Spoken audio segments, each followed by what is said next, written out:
Hello students, आज हम सीखेंगे basic concept square root by using prime factorisation method. इससे पिछले वाली वीडियो में मैं आपको डिवीजन मेथड से स्क्वायर रूट निकालना सिखा चुका हूं। आज हम सीखेंगे प्राइम फैक्टराइजेशन मेथड। तो डिवीजन मेथड के लिए आप मेरे चैनल पे देख सकते हैं, डिवीजन मेथड से मैंने स्क्वायर रूट सिखाया था। आज मैं सिखाऊंगा prime factorisation method. Prime factorisation method की जो तो आजकल हमें 5th class, 6th class, 7th class, 8th और बड़ी क्लासेस में जरूरत पड़ती ही रहती है। ठीक है, तो आज हम सीखेंगे प्राइम फैक्टराइज मेथड। सबसे पहले सीखते हैं, देखो x की पावर 2, ये जो पावर 2 होती है दिस इज कॉल्ड स्क्वायर। ये पावर 2 होती है उसे क्या कहा जाता है? स्क्वायर होता है। जो अगर पावर 3 होती है तो उसे क्या कहते हैं? क्यूब। उसे क्या कहते हैं? क्यूब। ठीक है, सपोज हमारे पास लिखा है एक्स स्क्वायर इक्वल टू 16। तो अब हम क्या करेंगे? X square equal to square हटाएंगे तो इस पे क्या होगा? रूट चढ़ेगा। स्क्वायर हटता है तो स्क्वायर हट के क्या होता है? रूट चढ़ जाता है। इस रूट को क्या कहा जाता है? Square root. इस रूट को क्या कहा जाता है? Square root. ठीक है, अब हमें हमें तो पता है 16 किसका स्क्वायर है? 16 4 का स्क्वायर होता है, 4 इंटू 4। तो हमें इसमें पेयरिंग करनी होती है, तो इसमें 4 की पेयरिंग हो रही है यानी 4 बाहर आ गया। तो 16 किसका स्क्वायर होता है? 4 का स्क्वायर होता है। ठीक है, लेकिन इसकी जरूरत हमें पड़ेगी आजकल 5th क्लास में, 6th क्लास में, यहाँ पे एरिया ऑफ स्क्वायर दिया होता है, हमें साइड निकालनी होती है, पैरामीटर निकालना होता है। तो वहाँ पे हमें आजकल स्क्वायर रूट की जरूरत पड़ती है 5th क्लास में, 6th क्लास में, 7th क्लास में, और सारी क्लास में इसकी जरूरत पड़ेगी ही पड़ेगी।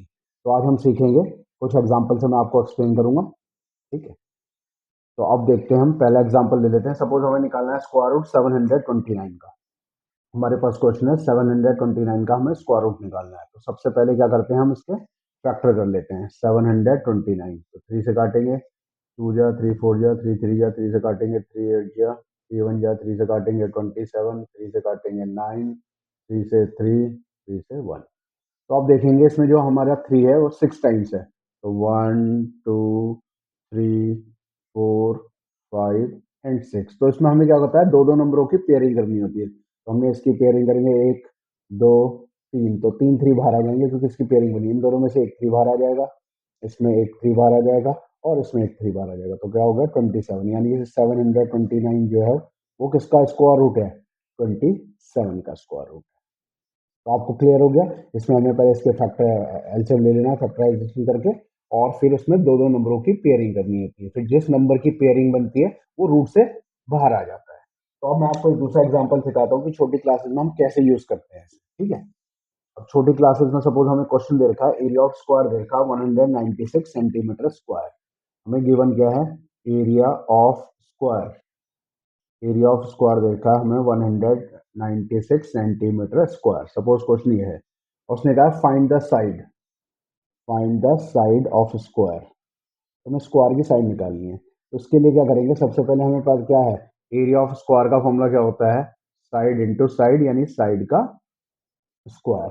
साइड इंटू साइड होता है ये हो गया 196 इक्वल टू साइड का स्क्वायर। अब हम हमें पता है स्क्वायर हटाते हैं तो क्या आ जाता है? रूट आ जाता है। तो 196 इक्वल टू साइड, यानी साइड क्या हो गई? रूट 196 हो गई। अब हमें इसका स्क्वायर रूट निकालना है। चलो बड़ी क्लासेस में पता चलता है, 5th क्लास के बच्चों को कैसे पता चलेगा? 6th क्लास में कैसे पता चलेगा? या 7th क्लास में कैसे पता चलेगा? तो उसके लिए हमें क्या करना होता है? इसका प्राइम फैक्टराइजेशन मेथड से हम इसका स्क्वायर रूट निकाल सकते हैं। तो अब हम क्या करेंगे? 196 का फैक्टर करते हैं। तो 2 से काटेंगे, 2 9 जा 18, 2 8 जा 16। 2 से काटेंगे 49, 7 से काटेंगे 7 7 जा और 7 जा। तो अब हम देखेंगे इसमें क्या होगा? इसका पेयरिंग होगा। तो अब हम क्या करेंगे? इसके पेयरिंग करेंगे। तो 196 को हमने लिख दिया 2 मल्टीप्लाई 2 मल्टीप्लाई 7 मल्टीप्लाई 7 साइड। तो यहाँ पे हमारा 2 का पेयर बन गया और 7 का पेयर बन गया। तो 2 इंटू 7 इक्वल टू 14। 2 इंटू 7 क्या हो गया?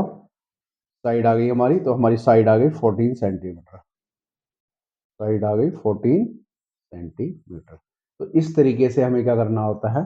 स्क्वायर रूट निकालना होता है। तो हम छोटी क्लासेस में इस तरीके से करते हैं, जो भी नंबर दिया होगा उसको फिर हम पेयरिंग करके सॉल्व करेंगे। ठीक है, तो हमारा आंसर हो गया 14 सेंटीमीटर। क्लियर?